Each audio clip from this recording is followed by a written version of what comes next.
Amis, notre histoire aujourd'hui, c'est Cendrillon. Il était un gentilhomme qui vivait heureux avec sa femme et sa fille qui étaient d'une douceur et d'une bonté exemplaires. Hélas, l'épouse mourut et après plusieurs mois de deuil, le brave homme se résolut à se remarier. Il épousa en seconde noces une veuve qui avait 2 filles.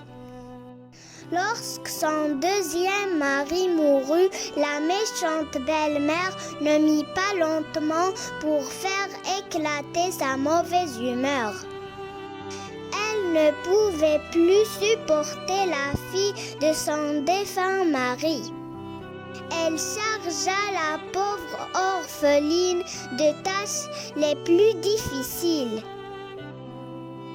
C'était elle qui faisait la vaisselle et qui nettoyait toutes les chambres. Lorsqu'elle avait fini son ouvrage, elle allait se mettre au coin de la cheminée et s'asseoir dans les cendres. Voilà pourquoi on l'appelait Cendrillon. La pauvre fille souffrait en silence et n'osait se plaindre à personne.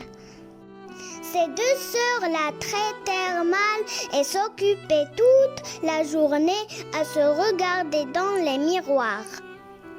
Cendrillon, avec ses vilains habits, était pourtant 100 fois plus belle que ses sœurs qui étaient vêtues magnifiquement. Un jour, le roi décida d'organiser un grand bal pour que le prince, son fils, choisisse la jeune fille avec laquelle il se mariera. Toutes les personnes de qualité furent priées d'y assister. Les 2 sœurs étaient elles aussi invitées.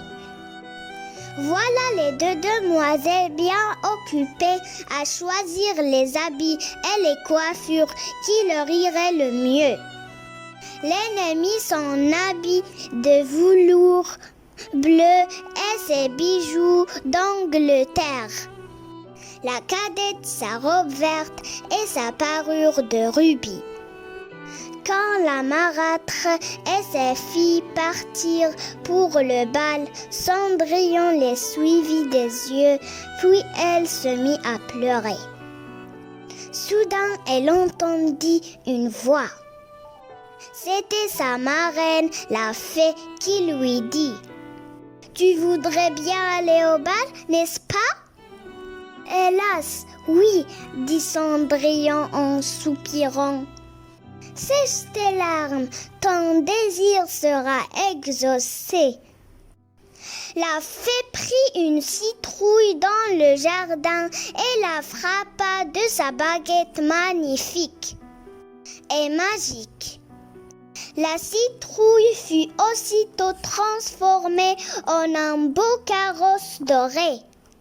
La fée changea ensuite les souris en chevaux, un chien en cocher et des lézards en laquais qui montèrent derrière le carrosse. Puis la fée changea le vieil habit de Cendrillon en une somptueuse robe rose. Elle lui donna un merveilleux collier, ainsi qu'une paire de pantoufles en fourrure, les plus fines et les plus jolies du monde. Quand Cendrillon fut prête, elle monta en carrosse. La marraine, la fée, lui donna un avertissement. Sois de retour avant minuit, car après minuit, tout redeviendra comme avant. Et Cendrillon partit pour le bal dans le carrosse doré.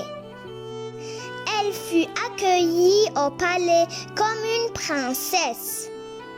Le fils du roi lui-même courut la recevoir. Il lui donna la main à la descente du carrosse. et la conduisit à la salle de bal.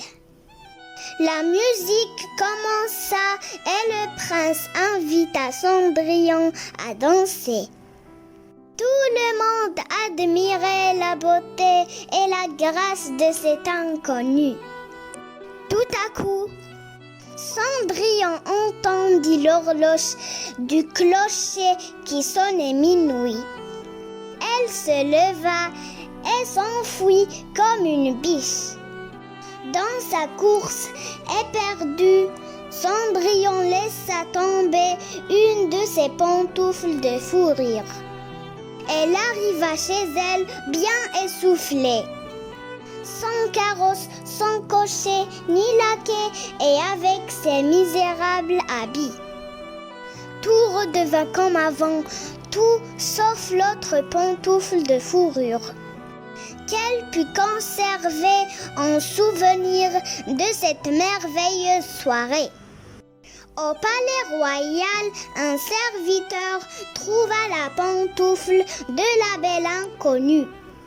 Le roi donna l'ordre de faire essayer la pantoufle à toutes les filles du royaume. On commença à l'essayer aux princesses et à toutes les demoiselles de la cour. Mais inutilement. On porta ensuite la pantoufle chez les deux sœurs qui ne réussirent pas à faire rentrer leurs pieds dans la petite chaussure.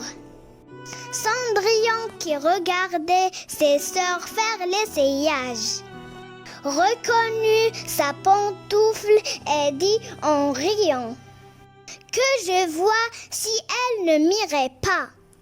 Les sœurs se mirent à rire et se moquer d'elle. Le gentilhomme qui faisait l'essai de la pantoufle regarda attentivement Cendrillon. Il la trouva fort belle et dit qu'il avait l'ordre de l'essayer à toutes les filles. Il fit asseoir Cendrillon et approchant la pantoufle de son petit pied, il vit qu'elle y entrait sans peine. Le gentilhomme alla avertir le roi qui dépêcha son fils dans la demeure de la belle inconnue. Là-dessus, la marraine était déjà arrivée. Elle donna un dernier coup de baguette sur les habits de Cendrillon.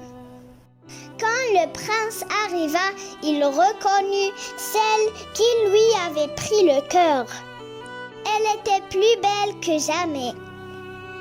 L'étonnement du prince fut encore plus grand quand l'élu de son cœur tira de sa poche l'autre petite pantoufle qu'elle mit à son pied. Quelques jours plus tard, le prince épousa Cendrillon. C'est la fin, mes amis. Au revoir. N'oubliez pas de me donner un pouce bleu et merci.